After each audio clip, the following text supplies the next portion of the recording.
Bonjour, aujourd'hui nous allons parler de l'entretien que l'on appelle « one-to-one ». Celui-ci s'est largement répandu dans les organisations ces dernières années et il est important pour un manager opérationnel de savoir l'animer. Au sommaire de cette formation, tout d'abord quelques points de repère, afin de bien comprendre ce qu'est le one-to-one. J'insisterai sur l'importance de la préparation de cet entretien, par le manager mais également par le collaborateur. Nous aborderons ensuite dans le détail l'animation du one-to-one, ainsi que la gestion des situations particulières. Je terminerai enfin par les modalités de la conclusion de la rencontre. C'est parti!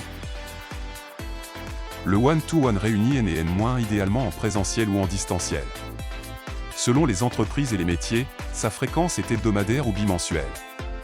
Il dure de 20 à 30 minutes. Le one-to-one permet de garder le contact, de suivre les objectifs décidés en entretiens annuels, mais aussi d'anticiper efficacement les problèmes. Enfin, le one-to-one c'est l'occasion de partager du feedback.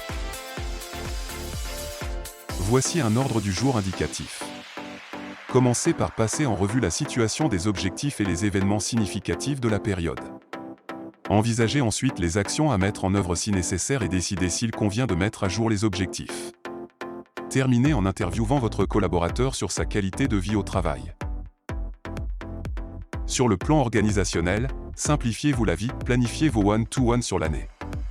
Prenez 10 à 15 minutes pour préparer et surtout faites préparer les entretiens avec un rappel 48 heures avant. Animez vos one-to-one loin des oreilles et regards curieux, mettez votre téléphone en mode avion. Demandez à votre collaborateur d'assurer la rédaction du compte-rendu, c'est un peu de temps gagné et une forme courtoise de contrôle. Sur le plan de l'animation et du relationnel, conjuguez la bienveillance, c'est-à-dire le droit à l'erreur et l'exigence sur l'engagement et les résultats. Idéalement, le one-to-one c'est un reporting. Donc laissez votre collaborateur s'exprimer.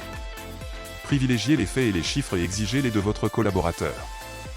Soyez assertif dans vos feedbacks, c'est bien quand c'est bien et c'est insuffisant si c'est insuffisant. Mais attention! Ne confondez pas assertivité et agressivité. Pour l'énoncé des actions à conduire, privilégiez la responsabilisation et donc le participatif. Enfin, soyez attentif aux attitudes et comportements inhabituels de votre collaborateur et invitez-le poliment à s'exprimer. Nous en avons terminé avec le one-to-one, à vous de jouer maintenant. Merci pour votre attention.